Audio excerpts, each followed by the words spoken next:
Welcome back to the Unily Podcast. I'm Paul Seda. I'm joined once again by Matt Boyd, Caitlin Oriema, Kaz Hassan, and we have an extremely special guest, a man who needs no introduction, but I'll introduce him anyway. Glenn Chambers, the leader of the North American sales team. Welcome, Glenn. Thank you again for joining us. Happy to be here. It's an honor. I've seen the previous podcasts. I was waiting for my invite. That's a lie, folks. We've been inviting him nonstop, and he's been resisting. But he is the hardest working man in intranets. That's what we call him. No one works harder than Glenn. Caitlin and I can attest to that because we work with Glenn regularly. I don't work hard. I work smart. Yeah, that's exactly right. I referenced that in the productivity podcast, I think, specifically about Glenn working smart.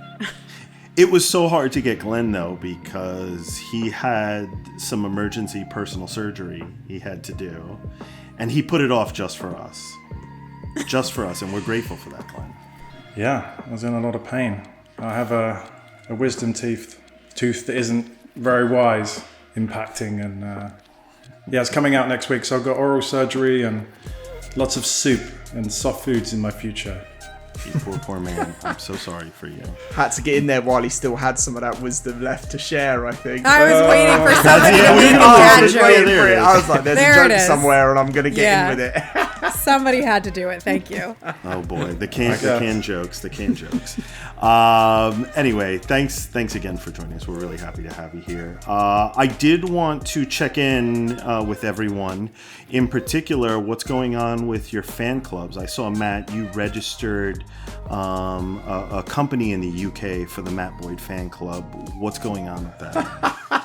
Yeah, I mean, membership is skyrocketing thanks to the podcast. I'm clearly a massive superstar now, sharing all these tips and tricks about the digital workplace. It's been crazy, man. I think, they're probably going to invite me to attend the next in-person Oscars. I'll think about it. Oh dear. See, you went off the rails there. You just, you had a couple of good jokes and you just kept going. But everyone else, Caitlin, how was your week? It was good. It was busy, which is always good when you're on the sales team. We have some good weather going, taking my productivity walks that we talked about, getting in good headspaces. So yeah. That's awesome. And you are busy. I can attest to that. You had a killer week in it, and it was awesome to watch you kind of handle it. How about you, Kaz? Yeah, it was above average compared to last week, so I'm happy. Had a productive week, busy week. Just batting off all my hate mail compared to Matt. But good. It's been good. Yeah. So someone's phone just got set off. I'm not going to accuse anyone, but I think it was Matt. I'm not going to accuse anyone, but here's a name. I did want to announce, though, that we are officially on Spotify, and I think any podcast app that can index the Apple podcast as well. So if you don't have time to watch us on YouTube, you just want to listen to the audio in the background, you can do so now. Get out there, subscribe to it, so you know when the newest one is released, and you can catch it in whatever format makes the most sense for you. So we're really, really pleased about that because we think it's going to make some things easier for folks to listen in on what's going on. And the fact checkers can tell us now. We can say we have a podcast and not a vlog. That's right. No, this was people. Yeah, Vlog v Podcast was the controversy du jour here at Unily, and there were some real people who were passionate for each side, but finally we can say we can appease all of you. So someone was calling it a vlogcast, which I'm not sure is a vlogcast. I think that was me. I was like, fine, it's a vlogcast. Fine. Are you making up words again, Caitlin? Is that what we're doing? Vlogcast, or do other people use that? TM. Vlogcast TM. Caitlin trademark. Caitlin only. Yeah. Let's hop in. We're going to be talking today today about engage employees through change. We've been kicking around topics, ideas. We know that some of them have been very broad in scope, so we're going to narrow it in, right? We're going to bring it in together to a little bit more of a micro level so we can be much more focused. We'll keep it very casual as always, but we want to talk about, what are the specific things that happen in terms of employee engagement through periods of change, okay? And when we talk change, we're talking positive and potentially negative change, although all negative change presents opportunities for positivity. That's my philosophy. But we thought Glenn was perfect because Glenn has been in this space. It's got to be 15 years, maybe more, Glenn. You were with this company before we were a software firm. Is that right? Yeah, I think I got into the business young because I'm not old.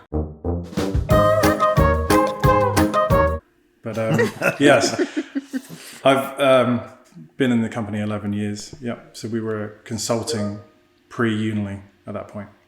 Yeah. And what were some of the things that in your recollection, right? Because we know maybe you have issues with memory, like I do. What were some of the things that kind of spurred people to come to you and say, hey, we need your help, whether as a consulting firm or, as a software company when we became Unily? Well, I mean, the obvious one is change. So companies that are always divesting, acquiring, merging. I also think sometimes thinking back to the consulting days, it wasn't SaaS. So products definitely and solutions definitely had a lifespan. You basically bought it and you had it forever until it died. So either the servers, expired, no updates, or the product just became too old or just not useful. So, there was always a 3-year cycle of new work. That's a really valid point, and I actually want to circle back on that because we're at the point now where people are looking for that evergreen kind of model where they don't have to every 5 years like clockwork rebuild from the ground up, which is a bygone kind of product of the old days of the way things were done. Although we do see coming through the door a lot of people who are coming to us because their licenses and their hardware are reaching end of life. So that is another one. Caitlin, actually, I wanted to ask you, what are some of the themes you've heard in sales with regards to change with customers who are coming our way? We still see it's a little bit industry specific, but we still see some people who are just moving into the cloud. And I think actually in the past year, we've seen that urgently happening.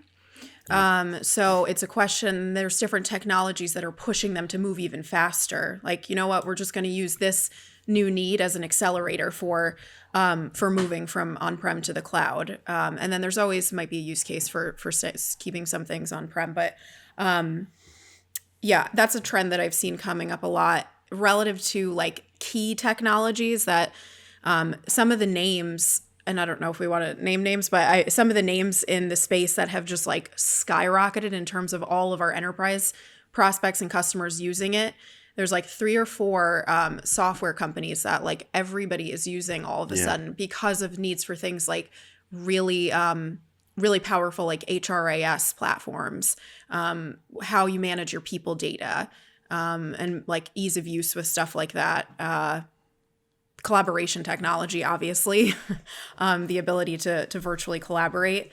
It's just we're hearing the same names come up over and over again. So it's pretty amazing to have seen that over the past even like 5 years that I've been at Unily, how some of the more smaller companies and applications have just boomed, been acquired, and more high adoption.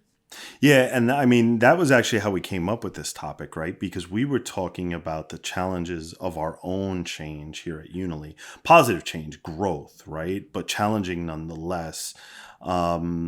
It's proven to be a very interesting experience for a lot of us because we have to do things at a rate that I don't think we anticipated when maybe we first joined the company. And again, this is the result of positive things. I mean, Matt, you've been here at Unily for a number of years. What has the change been like here in your mind?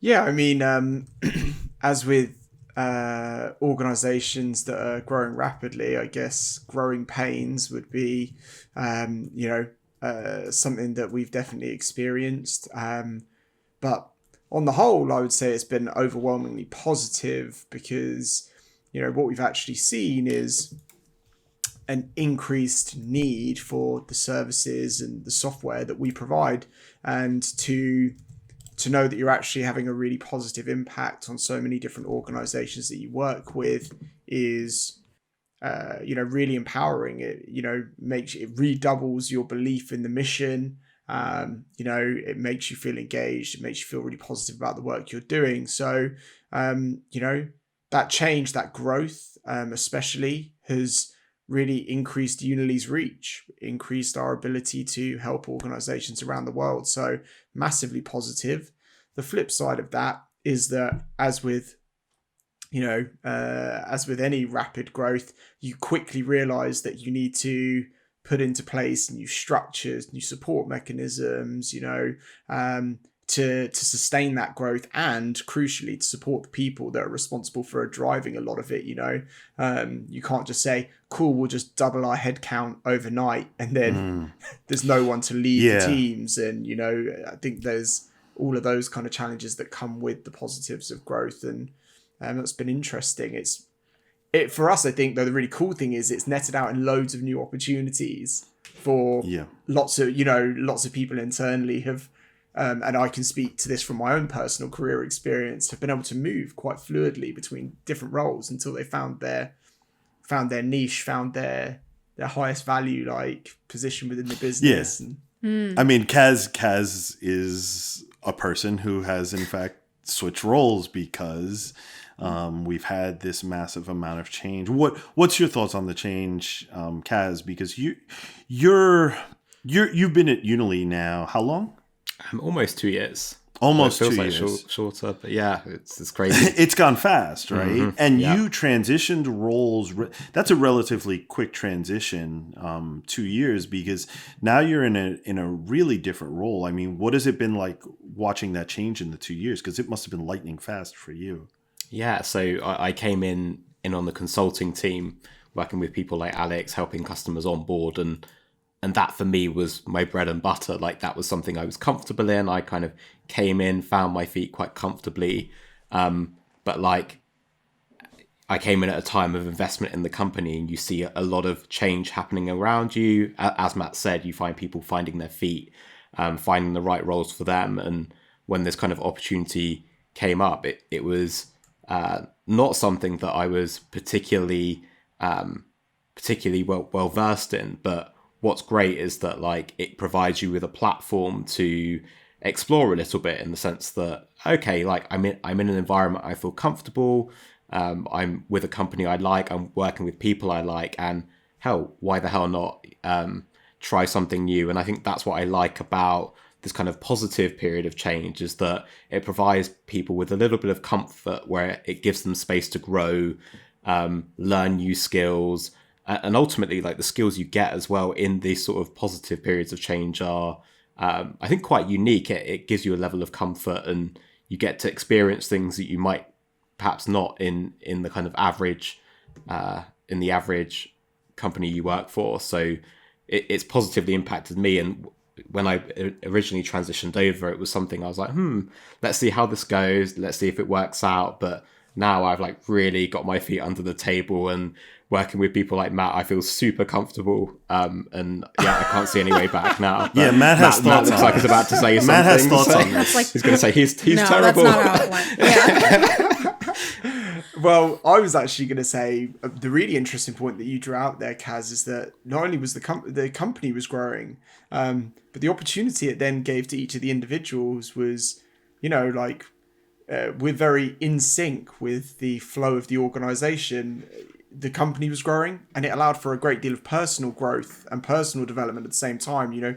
Talking about your transition, you learnt a whole new, set of skills you were naturally suited to, but you still had to learn a whole new set of processes, completely changed your role, right? So I thought that was really interesting. I'd never thought about it that way until you said it, but it's really interesting how we reflect the change in our organization. The company's growing, so we're all growing. Yeah. I think you're.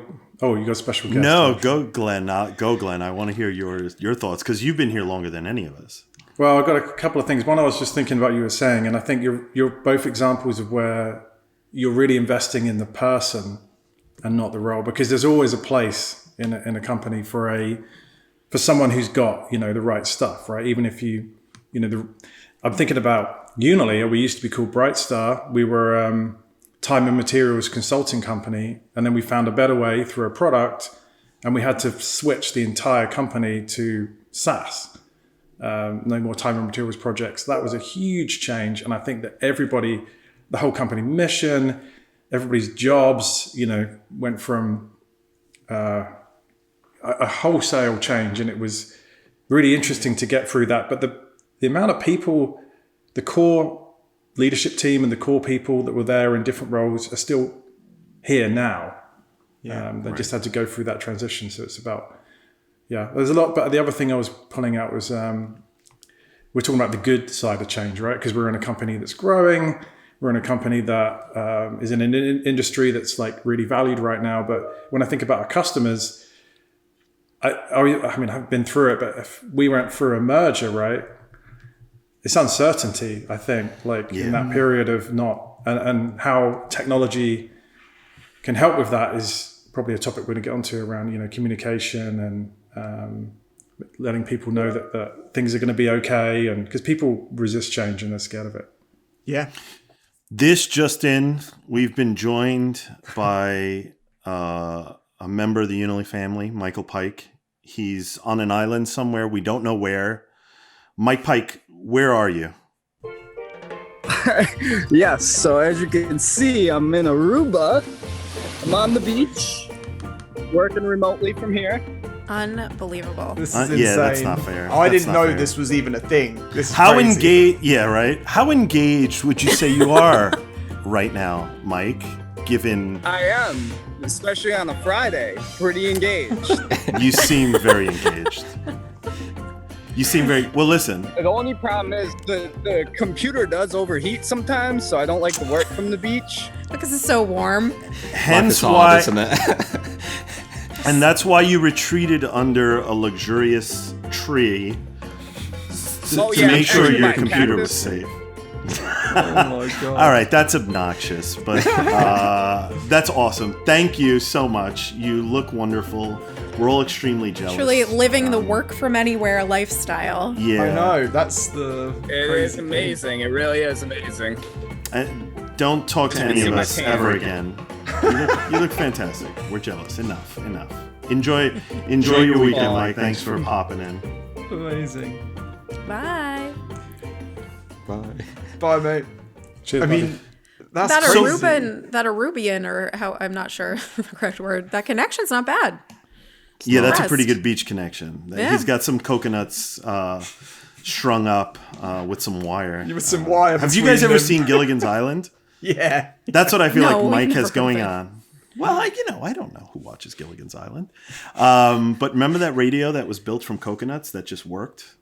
That's what Mike has going on. But anyway, Glenn brought up a really good point about, we've been talking about the positives of change, but there's some negatives too. What's interesting though is I think we agree that probably a lot of the same strategies are useful. And we talked about it. Again, we're undergoing change here too. And we're doing a lot of the things from our customers' playbooks, right? So I wonder if, Matt, if there isn't a customer who has maybe a scenario that you thought was really useful for dealing with change, by using the technology, the tool set that they have. Anything come to mind?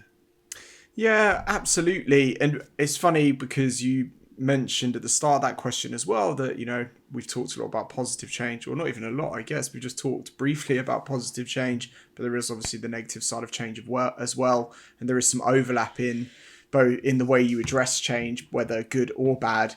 And I think, a massive part of dealing with change effectively within the organization is about being transparent. And communicating effectively about the change that's happening. So when you ask me whether I've seen client examples where they've managed change effectively, my head instantly goes to, oh, like X, Y, and Z customers, you know, who implemented change programs, and the cornerstone of it was a communications program, you know, delivering transparent messages that explain the change, position it.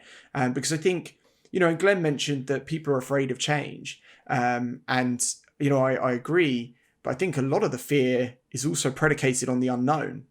And if there's change coming, but you have no idea what it is, it's not been framed for you, you don't know what the impact of it's going to be in its entirety, then a lot of that kind of resistance to change can be tackled through transparent communication, which at least give people the information they need to make an informed decision.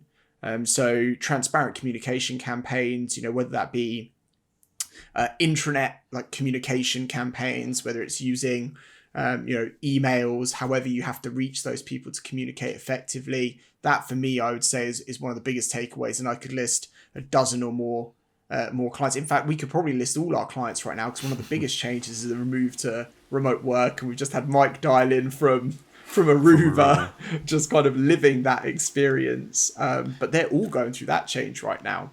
And a big part of how they've tackled it is communication. Glenn, you had a thought. It just popped into my head when you were talking, saying all this stuff. I just wanted to ask the group, see if everyone's aligned. What is, after you've gone through this period of change, you know, with our own customers and your own projects, I know you've all done a lot. What is the number one project initiative intranet name? Oh, that's controversial. See, Glenn, Hub. okay. The Is that what you mean? I was going to go with one.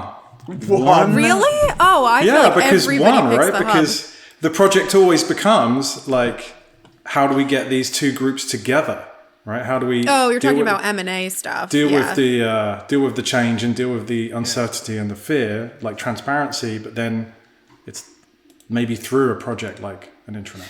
Yeah, I think there's tentpole kind of, maybe tentpole is the wrong thing, but milestone kind of things that for the project team undergoing this that help you know, mark a point where they say from here on we have to be in this together. Naming is a big thing. The hub is probably the one I hear the most. I think I'm with Caitlin. Glenn likes one. Kaz, what have you I have heard? a funny story about the hub, where in one of my, this was back when I was on the consulting team, in one of my intro calls, we kind of like set up the sort of things you need to think about for the project.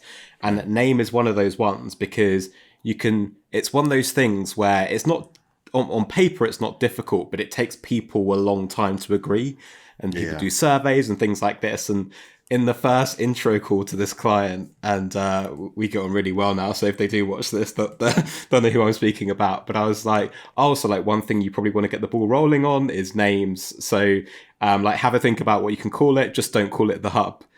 And they were like, oh no. Well, actually, that's the one thing we've already decided on, and it's called the hub. And it's that. Oh no.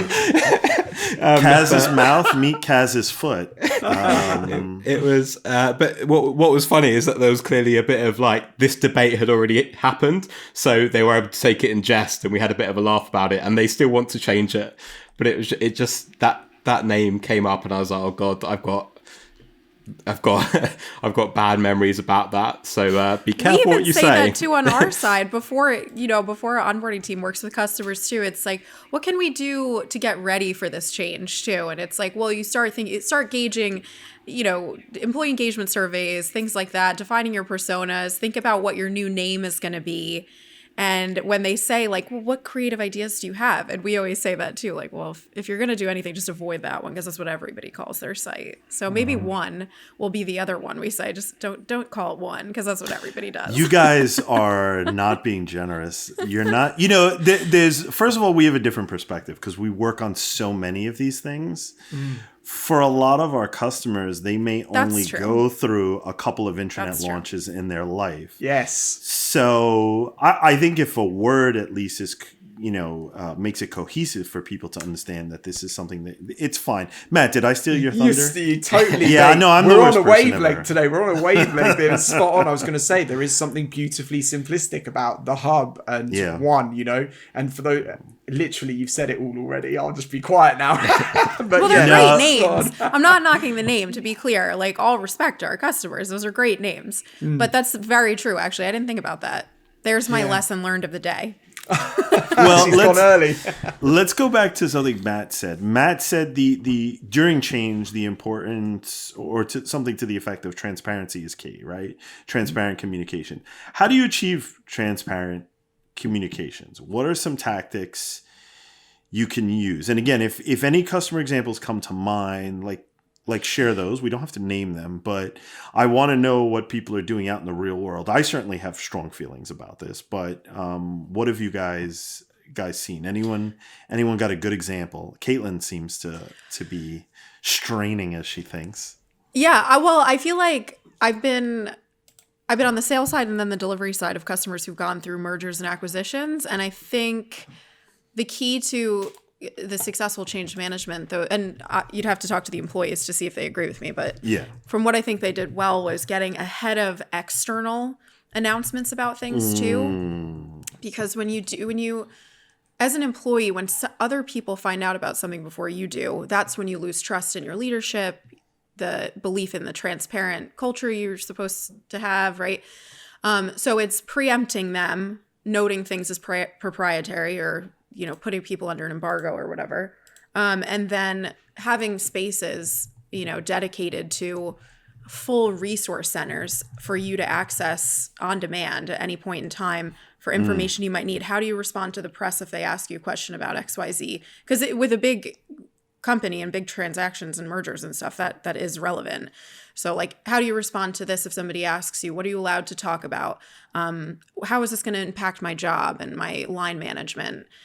You need to have resources for people for all of those things, because I think when employees feel like there's a change that's happened that's directly impacting them, but the direct impact hasn't been considered by leadership or others, that's when people start to become disengaged or upset by the change. And you know what? You can speak to this one as an employee, because at Unily, again, I have this thing about Unily I say, is that Unily reorganizes itself or reinvents itself every 6 months.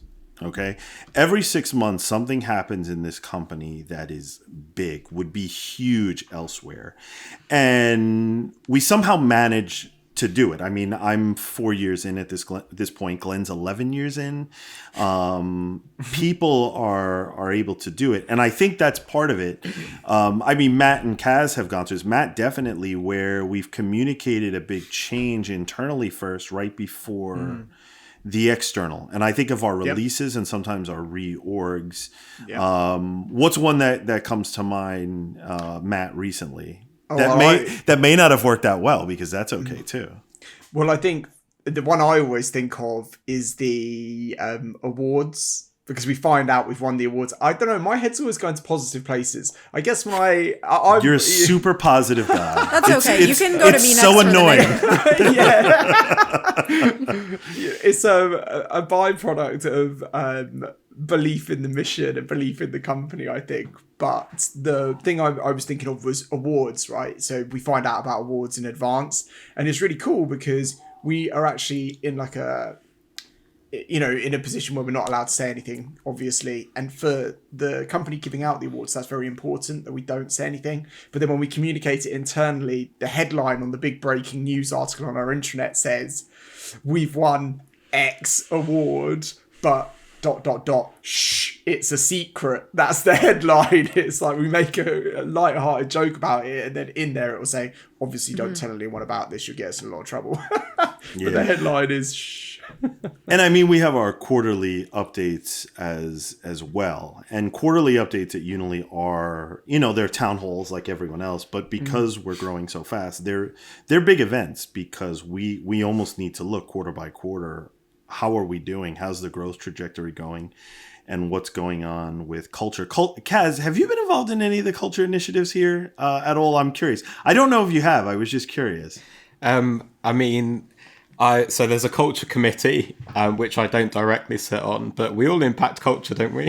Then the question was, what, because of the rapid amounts of change, like what are the challenges you've experienced as an employee with the culture? What are some of the things that make you anxious about the change and how it relates to the culture here? So I'm in like quite a unique scenario because before I joined Unily, I came from quite a corporate organization, and I joined Unily, which is very like friendly, family, funny. And like those are words I would still use to describe the company culture today. So I had this kind of initial transition period where it was like, oh, I've gone from two extremes here, and I know which one I prefer, but it takes me some time to readjust. And even in the past year and a half or whatever it's been, I've seen Unily grow, where I used to be the new kid on the block, and now I'm seeing so many people join. It's like, oh, now I'm someone that represents the culture. You're the steely veteran. Yeah, you're the guy. No, I totally get that, because Kaylin and I joke that like after 6 months at Unily, we felt like, we've been here a while. We've seen some things, right? Like we've been in the trenches. Glenn, again, you've kind of seen, is the culture the same, or is the company culture-wise very similar to what it was when you joined? I don't think so, because I was the first employee in the States. So obviously the culture was amazing when I was here. But one man culture.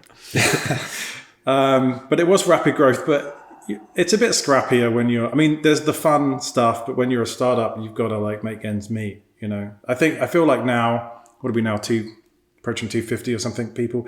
It's, I don't know, you can relax a little bit, it's not, we're not making, or certainly not, we're doing fine financially. They're not making, worrying about making ends meet. And I think that gives you that luxury almost to, we've got so many benefits now and so many cool things. I like all the, we've got some great people in this company doing some great things. I think we've had 50 or 60 people join the company who haven't met anyone, because of the remote working of stuff. And that's crazy, but there's a lot of work. I've been invited to something at the end of this month. I'm sure you guys were as well, where we're going to have like mini breakout sessions with random people. And it's like bring a drink or don't, and kind of meet these people and make introductions and try and get that personal connection that you just can't get because we're all remote and we're not in person. Yeah. And those are steps we're taking internally to deal with that. Again, it's positive change here, but it is not without challenges, right? Right. I get people pinging me at times, and I'm like, I don't know who you are. I don't know where you sit in the org. Can you just help me reorient myself? And of course, I'm polite, and welcoming. I try to do that. I think everyone here makes an effort to do that. But we have to stop and find time to do that. I keep thinking of Samuel and Son, an organization who is doing it a little bit more top down. And again, I think we spoke about this prior, but they do the leadership huddle and they let everyone see that. They let everyone from the outside see that. Now, I don't know if we would ever do that at Unily. What do they do? Did you say? They do a leadership huddle where the senior leadership gets together and then they broadcast that to the company. I mean, that's the transparency that we talked about before. I mean, it's transparency on another level. Glenn, could we have that? I'm wondering what your concerns, like, you're saying you don't know if we would do it here. What would be the concern? No, I think even employees here might go, oh, that's... And again, it isn't a negative. I wonder if employees here would go, ooh, I don't know if I want to see that. Or maybe we're voyeurs at maybe we all are like, boy, I really want to see that. I don't know. What do you think? I certainly feel like we've seen a rise in companies asking for like, maybe it's the Reddit thing, like AMA, ask me anything type sessions. Like you mentioned, our quarterly meetings and our town halls, and they are awesome, and we're much better for having them, and they're very informative, but we kind of have a formal presentation, and then there's like which takes maybe 30 minutes, and then there's like 45 minutes of questions at the end, right? Versus, I guess, an AMA, which is probably a little bit more unstructured, and that sounds interesting. Yeah. You know what? Actually, you bring up a good point, because anyone who's joined our quarterly updates, it's a free-for-all in the chat. Like, we're all just going at it, saying things, commenting, asking questions, challenging each other in a respectful way. So maybe you're right. Maybe that is something. And the cool thing about those too is our leadership is on the phone. And while someone is talking, if someone raises a question, I'll hear our CEO or our chief commercial officer jump in, even though they're not presenting on that slide, and just say, hey, just so you know, here it is. So maybe you're right. Maybe there is something to that we're all already kind of doing that. And that's the point, is that every org is kind of doing something similar, even if they don't realize it. And if they aren't, they'd probably benefit from doing something like that. I'm going to bounce off that a little bit, because like we've spoken a lot about transparency, and I think that when it comes to communications, that's something quite easy to compute. When it's like, okay, well, transparency, we need to like over communicate, make sure people have the right information. But then there's what's a bit harder to gauge is that kind of like that bottom up piece, which is more about having like a candid culture and having two-way communications, so that your employees feel comfortable challenging something, contributing a question, and your leadership feel comfortable. Like, it's a two-way thing. Your leadership feel comfortable going the other way too, so they feel comfortable being challenged by employees. They'll feel comfortable having open forums with employees. I think Matt's got something to bounce off that. But your head went exactly where I was thinking. Like, it's got to be, well, I guess in a remote world, it has to be social. Like, I think that the employee voice feeding back into the process of change is really, really important. And when Glenn mentioned the Ask Me Anything type forum, it made me think of one of our clients who's created a dedicated social feed, and take the CEO's name, which I'll obviously insert a fake one now. So Ask Jean-Claude, and then there's a feed. Van Damme. Van Damme, exactly. You know exactly what you're talking about. Yeah. So, and then anyone can put a question in, and then he takes, I don't know, X amount of time every Friday to go through questions and just respond to them. And it's obviously an open forum internally. But that's a really good way, because then no matter how transparent you try to be when you communicate about change, there's inevitably going to be questions, feedback. People want to exercise their right to have an opinion on that change. And, social tools like that, I think, provide a really constructive way to bring those conversations into the business, so that they can be, reacted to, responded to in the best possible way, and contribute. But is it the tool, or is there an organic kind of culture already present, right? Because I think one of the things that happens with organizations is they start to self-select in terms of the people that join the company and stay at the company, right? Because human beings, when they organize themselves into tribes or groups, they're kind of looking for a harmony to work with one another. And does the tool enable that, or is it something that's already present, or is it a combination of the two? I mean, I don't know if you had a thought, Caitlin. It looked like you were about to say something. Yeah, no, I think it's a mix of, well, I think it's the commitment from leadership and the people who are impacting change, to actually like live that, the transparency, or like because right, if you have somebody who's responding on behalf of an executive in a social thread, are you really living that like culture that you're trying to instill, the ask me anything? You're not really asking the executive anything, you're asking the person who's responding in their behalf. But I think culture, to me, you can pick up on that very quickly when you join a company too, in the first few meetings or first few interactions with people as you're meeting them, in terms of how employees engage with their managers and their leadership team all the way up to the executive level. Like, I remember working for a really large company and having those town halls, and the president at the time, who's now the CEO of that company, would visit local offices and like actually take the time to go around and say hello to people.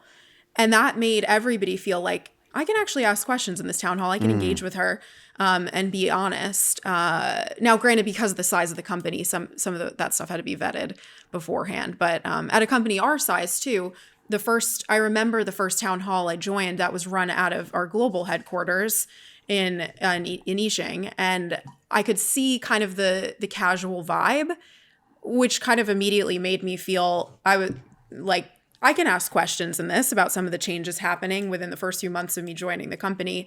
And I've lived that way here ever since. I've been very vocal. So is the culture the same from when you joined, Caitlin, despite all of our change? Would you say it's more or less the same, kind of spirit of the company that you joined?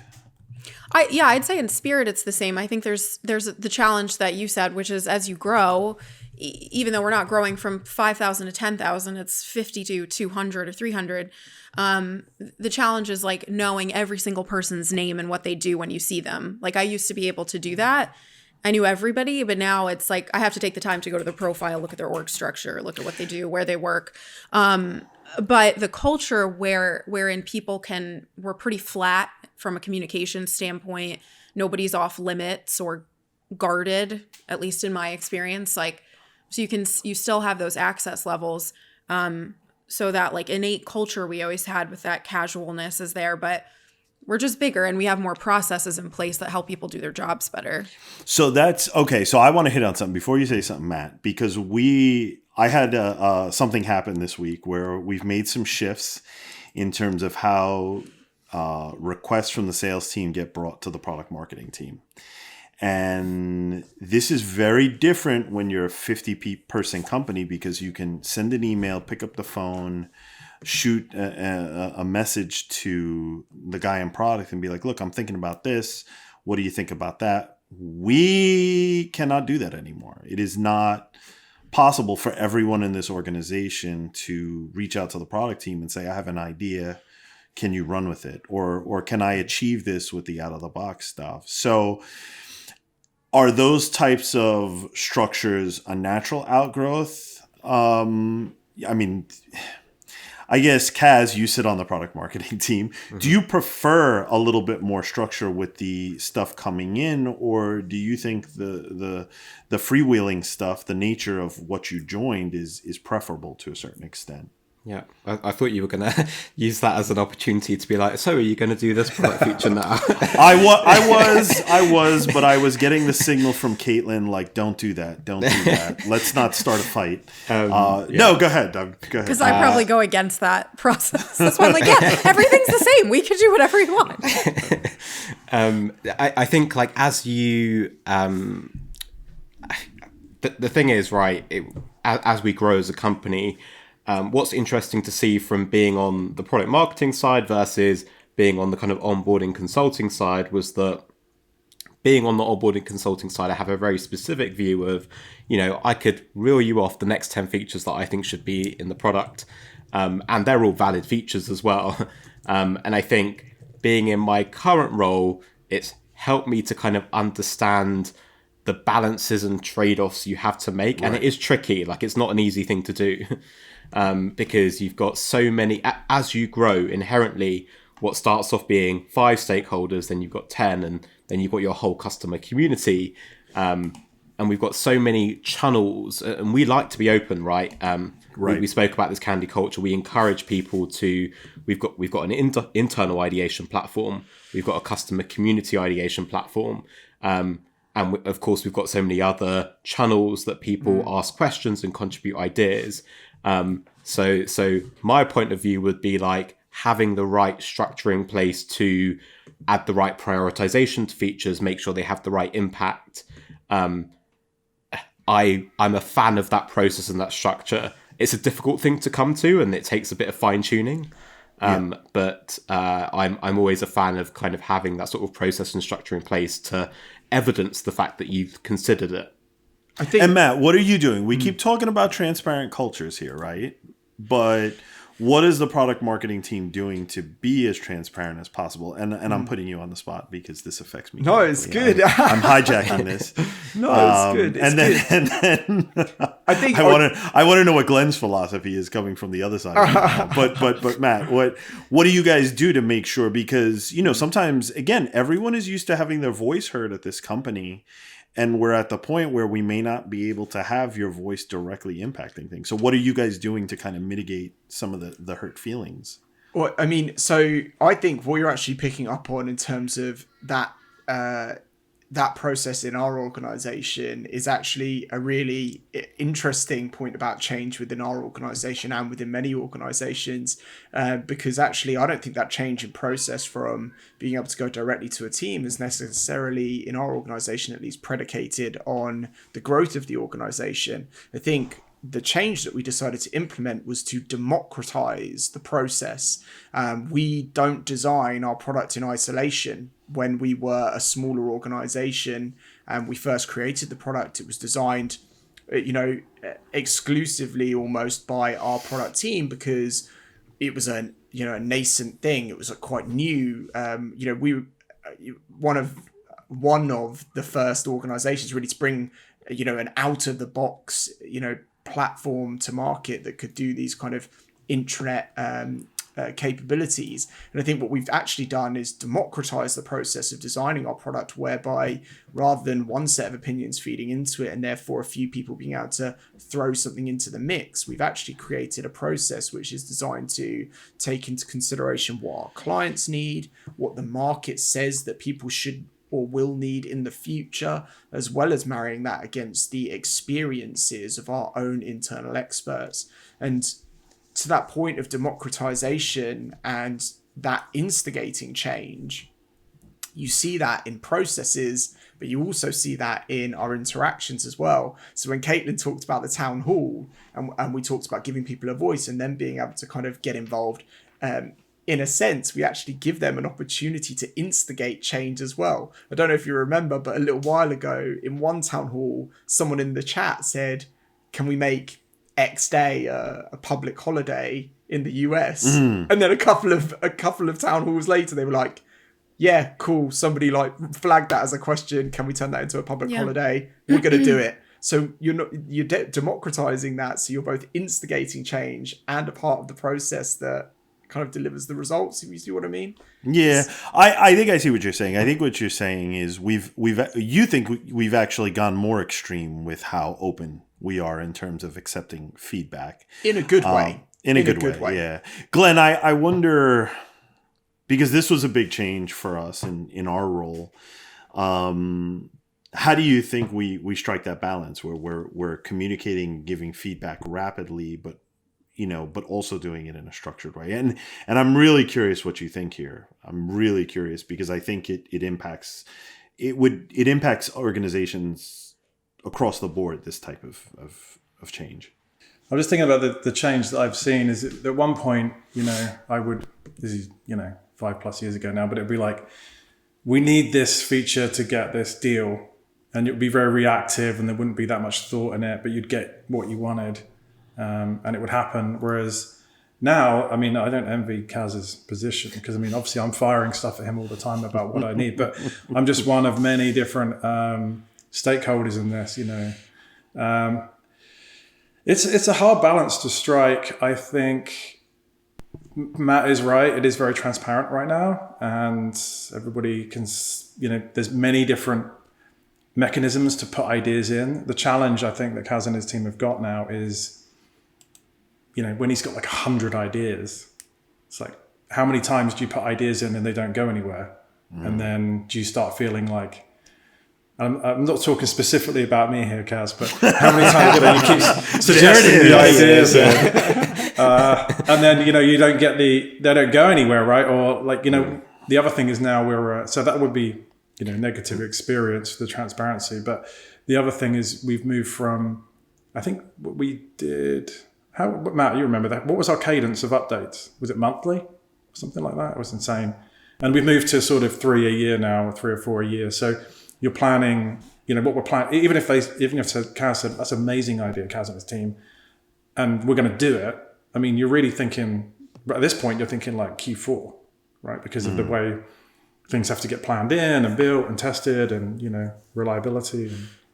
Well, ideation's an interesting thing, and democracies are too, because I've said this before where I'm like, popular doesn't necessarily mean right or valuable. And it translates to change too, where when people have an opinion about a process change or a strategy change or something, you might have like a popular idea or consensus on that, but it's not necessarily the right thing for the business. I mean, that could translate to anything. So then there's people who have to make, like, you pull away the layers of democracy and then make a final decision and say, like, actually, this is the direction we're going because of it.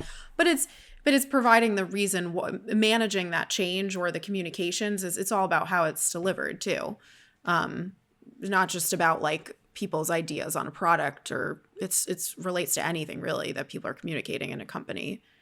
Everyone's got an opinion, but exactly, not all opinions are worth hearing, but not all opinions are equally valuable at the end of the day. In the sense that some may have greater insight, and again, the value of the opinion has nothing to do with the person's title, experience, paycheck, right? Mm-hmm. What really there's an objective nature to the stuff where there's a series of challenges, a series of variables, and the opinion that takes into account all those variables but looks at the most important ones and then decides on a strategy based on those is the critical one. You're not going to get it 100% right. And that's true of all changes. Someone at the end of the day has to make difficult decisions, but as long as that's someone, I think what we're saying is constantly feeding back why they made that decision, right? Yeah.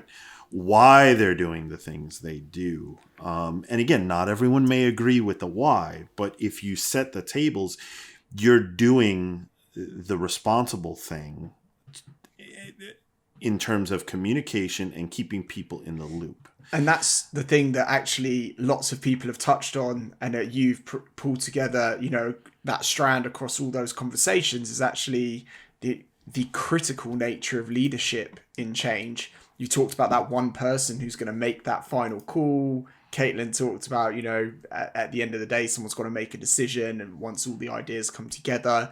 And I think, and I talked about, social interaction with leaders and town halls, which kind of put leaders on a stage where they can interact with everyone.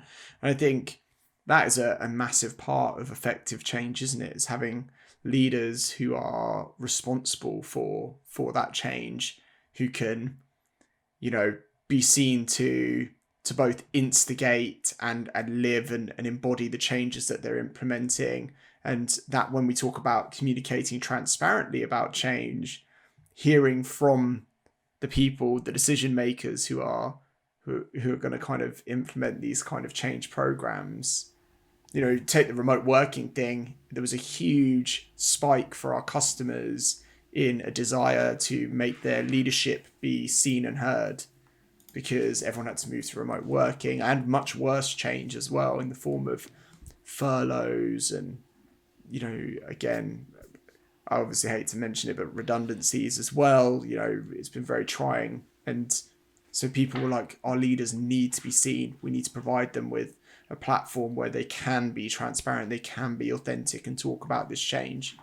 I think, that's... What a great time, though, for leaders. I mean, having the ability to go from the top of the organization to the bottom, everyone, through, news articles, blogs, videos, live sessions, town halls, AMAs. I think that they have the ability to reach everybody, on mobile, desktop, whatever they want. It's from that perspective, it's, an abundance of riches compared to what it was 3 years ago, 5 years ago, let alone, a decade ago. Well, I always think of like Mad Men, right? And they had their PA, and they'd have the PA write personal assistant. By the way, redundancies, layoffs for Americans. PA's personal assistant. Again, American Britishisms. We're trying to bridge the gap. between our two great nations, they'd have them write up a memo, right? And the memo got sent around. I mean, my mother told me stories of that from the 80s about the dreaded memo coming around, right? And it felt very top down and impersonal. So I think you bring up a really good point, Glenn, is like there's an opportunity for leaders who probably experienced the dread associated with the memo at some point in their careers to go, I can do it differently now. I can give my true voice and deliver it the way I want to. No, that's brilliant. That's brilliant. So I'm curious, I keep pushing you guys and you keep avoiding me. Are there any customer examples? And again, if we can't name them, that's fine. I think we're doing it little by little. But what are some interesting things you've seen out on the front lines? Kaz is raising his hand. He will be the sacrificial lamb. Thank you, Kaz. There was something that sparked me off. It started with the ideation conversation when Glenn was speaking about making sure people have faith in the system. And it reminded me of something I personally did, which was around, I think it was actually an idea that came from Glenn on our internal ideation. And I'd mentally registered it and be like, that's a great idea, I'm going to run with this, and then didn't communicate back how I'd then taken that. So that was like a learning on me. But that conversation kind of sparked off in me a particular client example, which I think we mentioned slightly earlier, which is Dawn Macabre. And they were actually one of my first clients here when I joined Unily, and I think they're one of our first ever clients. But they went through a merger. So they were Dorma, who was our original client, and then Carber, and they became Dawn Macabre. And they had a lot of challenges to navigate. So there was a lot of external stuff happening, as well as their kind of internal change happening. And what they did was they quite proactively issued a survey which was focused on understanding the fears that people had, how they could digitally try and solve those fears. So they did this kind of very culture-focused survey amongst all their employees. And I've seen a lot of like employee surveys done. A lot of people have these kind of annual things that they roll out, but this was the first time I'd seen something done so focused on culture. And the results that they got back were so, well, like candid. And what was really interesting for me was, other than the quantitative insights, there were a lot of qualitative stuff. So people talking about what they thought made that culture. And one of the things that came out was, we spoke about transparency, but it was about like being candid. And some of the feedback they got back was, as some of this change happens, inherently when change happens, you get you get more stakeholders that are interested, right? You have leaders that have to sign off on things. You kind of get this kind of like politician-y way of communicating. And there's a reason for that, because it's sensitive. But what you don't want to do is make it so polished that you kind of end up losing the point, or you don't communicate in a very clear way. So the way Dawn Macabre decided to navigate this change was they created a hub on their intranet, which was quite literally called Straight Talk. And what they meant by that was straight talk.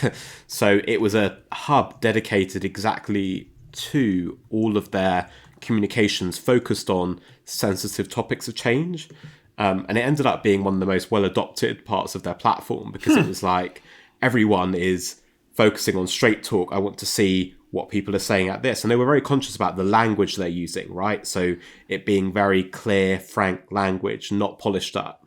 And also, any employee could request a straight talk article to be made about a particular topic. So it doesn't have to be sensitive change. It could be, hey, I see we've got a new pension policy that's come out, and the communication on that wasn't very clear to me, and I could do with a bit more information on it. Can you give us a straight talk article? That's cool. That's really cool. Yeah. That's cool. That's cool. It's a shame that it took an M&A for all that good stuff to happen. Yeah. Yeah. Yeah. Theme is change as an opportunity, I suppose. And maybe it just forces us to rethink things. You're right. But maybe we have an obligation to kind of force ourselves to rethink regularly. I know Glenn is constantly pushing the envelope with Caitlin and I on the sales team. But Kate, you had an example. Yeah, no, I was working with a client on the customer success side. It's a large a large company was merging with an even larger pharmaceutical or pharmacy company and large retail presence. And the merger was really, really exciting, very public. The employees were very excited.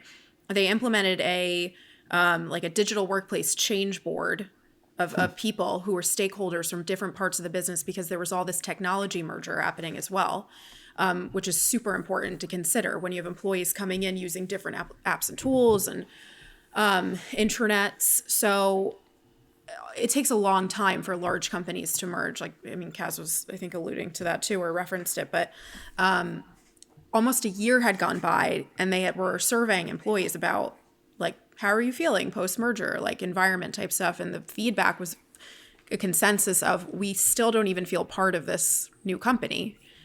We're still seeing everything is branded to us. We don't see all these people in our directory. We haven't merged the technologies completely yet. So we worked together to kind of the quickest solution but made a huge impact was even just rebranding some of the internal applications. I remember that. That's right. To, something simple like that, because it was hey, every time I'm hitting our corporate intranet, it's this branding in my face that doesn't even match our new name. So because those things take time and change management processes in place, but we went through it and quickly implemented it. And it made such a difference just in terms of feeling part of one company instead of still two very separate companies, even a year following the announcement of the merger. So that was super powerful. It had a really positive impact on the subsequent feedback from employees. But those are the types of considerations when you're bringing people together into one hub. I'll use two names. There's the new Unily intranet, one hub. Yeah, how are you or even sometimes when we talk to clients, so do you want to have different appearances and themes for your different subsidiaries and brands? And they're well, no, actually we want it to be one unified look and feel for the apps and tools that we're using. So it was just a good example for people out there listening to consider. Keep that in mind when you're going through those types of changes that you're trying, what is it that's making people feel like they're brought together, especially remotely, when we're only using digital collaboration technology instead of walking into an office with a new logo and, colors and stuff. Yeah, good shout. Matt, what are your thoughts? Yeah, and I think actually it's everything that Caitlin just said absolutely hits the nail on the head. And it's tied back to what Glenn said as well, which is we're going through globally a really significant period of change at the moment. With the global pandemic, massive move to remote working and things like that. And then there's also a great deal of other types of change that organizations might go through as well. We've talked about merger and acquisition, divestiture as well as one that we haven't really touched on, but how do you break two organizations apart, and many other types of internal change, cultural change. And I think, for me, a really positive takeaway would be that change represents a great deal of opportunity. Glenn talked about opportunity. It's a great opportunity for leaders. They've got technology at their fingertips now where they can actually really take control of the story around any given change. They have tools now which enable that. It's the same with the remote working. We talked, leading analyst firms are saying that, the adoption of new technology has accelerated exponentially with the move to remote work. But what a great opportunity to be in, where we can turn to technology to bridge those gaps, to help, help organizations on those journeys. And I don't think it's limited to just the intranet technology or the employee experience platforms that, we necessarily work in directly, but there's a broad range of different technologies, and they all are helping to make change more manageable, and to help us kind of make any change more positive, more easily consumable by our people, more easy to communicate about by leaders. And that whole process is really being made so much more effective through the application of technology. And I think it's an amazing thing generally that the technology can do a lot of that heavy lifting for organizations. And that kind of feels like a natural wrap-up point. I want to thank Matt, Kate, and Kaz for joining us. And Glenn, thank you for the all-star, rock star guest appearance. We want you back. Thank you again for joining. We're really grateful. Anything you want to say to the folks out there, Glenn? Put me on the spot now. I think this is I think that we're living. This is an example of change, right? Where we've been, as a company in marketing, people behind the scenes of this. What are we calling it? Vlogcast now. We're engaging people through email and LinkedIn, and now we're embracing new technologies. It's fun to be part of it. This is the first podcast, vlog, whatever you want to call it, that I've been part of. It's fun. The first of many. It's a pleasure. And for those of you listening, remember, like us, subscribe us on YouTube, and look for us on your favorite podcast app as well as Spotify. Now, since the Vlogcast is everywhere. Thanks again for joining, and we'll see you next time.